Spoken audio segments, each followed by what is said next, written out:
Yo, what is up guys? It's me, Zachary. Hope you're all having a fantastic day, and as you can see, yes, the NBA game recaps are back. They are back. I will be going through every game that happens every Monday through Friday, starting now, first thing in the morning. And when I say first thing in the morning, I know I kind of fell behind on this one considering it's already around noonish, I'm guessing, by the time this is going to be released.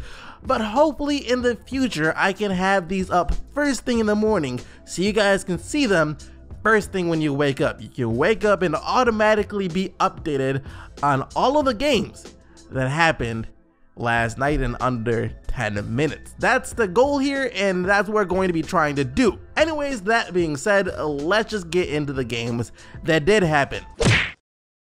And the first game that we had to talk about from last night was probably the biggest and one of the most anticipated games of the year for Lakers fans in general, as they just could not wait to let Paul George know how upset they are at him for absolutely disrespecting them and crushing their dreams in free agency. As we all knew that Paul George for the past couple of years has been linked to the Los Angeles Lakers in free agency, and because of that and because of the fact that he didn't even give them a meeting when he was a free agent, that hurt Lakers fans pretty bad, to the point where they actually booed Paul George in his return to LA yesterday, and pretty much all the time that he shot or touched the ball. Didn't do the Lakers much good though, as I think it might have provided some extra motivation for Paul George as he burned them for 37 points. That's as many points as the Lakers' young three-core had combined. Brandon Ingram, Kyle Kuzma, and Lonzo Ball combined for 37 points, except they did it on much less efficient shooting from the field. And speaking of less efficient shooting from the field, Russell Westbrook was 3 of 20 from the field in this one. He still did have a triple-double with 14 points, 16 rebounds, and 10 assists. But 3 of 20 shooting from the field. I know that he said that he can't control on a night-to-night basis whether or not his shot is going to fall, but what I think he can control is how many shots he takes when his shot isn't necessarily falling. The Boston Celtics taking on the Minnesota Timberwolves, and Boston was really going to need someone else to step up in this game in the absence of Kyrie Irving. Terry Rozier getting the start over Irving, who was having some problems with his eyes. And it wasn't necessarily Rozier who was the guy who stepped up. He did play extremely well in the first quarter though, but in the long run, the Boston Celtics were still going to need some more help to deal with Andrew Wiggins and Karl-Anthony Towns, both of which who played extremely well last night. Wiggins with 31 points and Towns with 28 points, 12 rebounds, and 7 assists. And like I said, in order for the Celtics to win this one, they were going to need someone to step up. And the guy who stepped up for Boston was none other than Gordon Hayward, as Hayward in this game did return to his pre-injury form with 35 points on 14 of 18 field goals. It will be extremely nice if he could continue to play like this on a regular basis. He has had a couple of games like this so far this season, but for the most part, the consistency just hasn't been there, hence why he is still coming off the bench for the Boston Celtics. But we all know that if Boston is ever going to reach their true championship level form, one main thing that needs to happen is Gordon Hayward being able to have nights like this on a much more consistent basis. Anyways, 115 to 102 the final score. Gordon Hayward leading the Boston Celtics to the win over the Minnesota Timberwolves. As a Pistons fan, it was great to see the Detroit Pistons finally get another win yesterday, this time via a 101-94 victory over the Memphis Grizzlies. Detroit, after this win, just 17-19 on the year, so not quite living up to the expectations that they had set for themselves to start the season when they said they were going to be a top 4 team in the East. But Blake Griffin has continued to play well with 26 points, 8 rebounds, and 7 assists. And for Detroit, one thing that I have been happy to see is Luke Kennard becoming more involved over the past few games. Last night, he had 13 points and 5 rebounds in his time off the bench.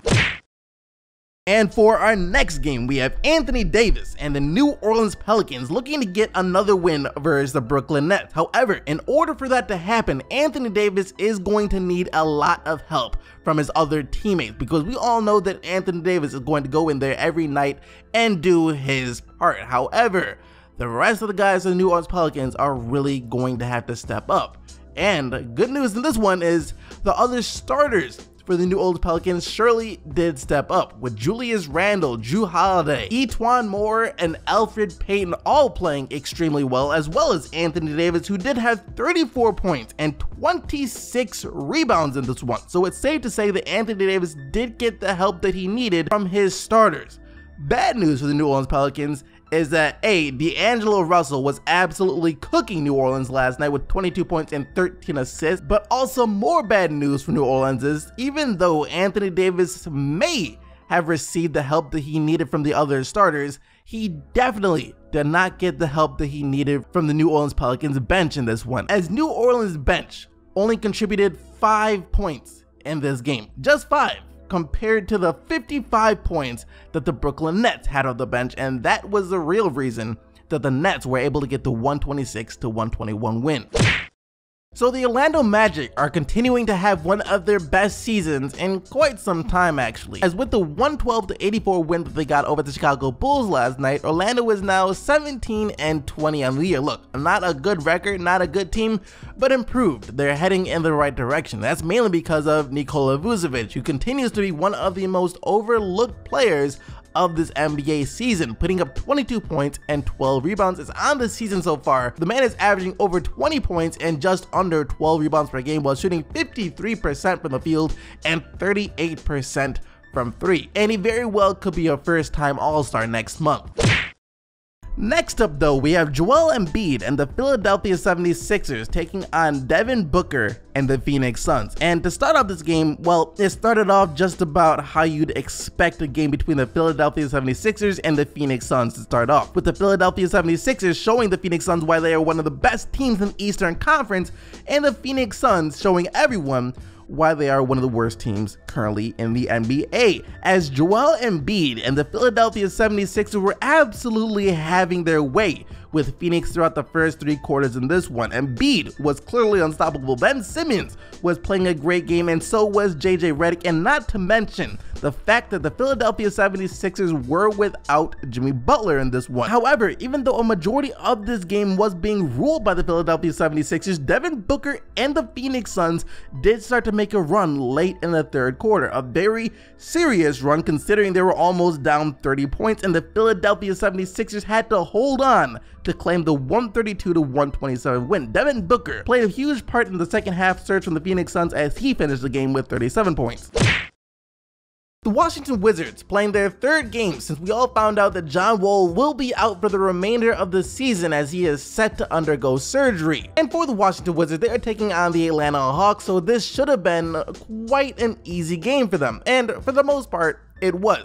The Washington Wizards looked and played extremely well in this game, which will be something that we have to see if it continues throughout the rest of the season, because Washington as a team was getting a lot more players involved as opposed to when John Wall was running the point guard. You had players like Thomas Bryant playing extremely well, of course Bradley Beal, as well as Jeff Green in this game last night, and the Washington Wizards as a team racked up 29 assists. This was one of the better games that they have played this season, and was also their 2nd win in a row. And for the Washington Wizards, if they can continue to play like this and manage to sneak back into the playoffs in the Eastern Conference, considering they're not too far out of the 8th seed as it stands right now, then I think the team is going to really have to take a serious look at John Wall and say, for some reason, it would appear that we are better without John Wall.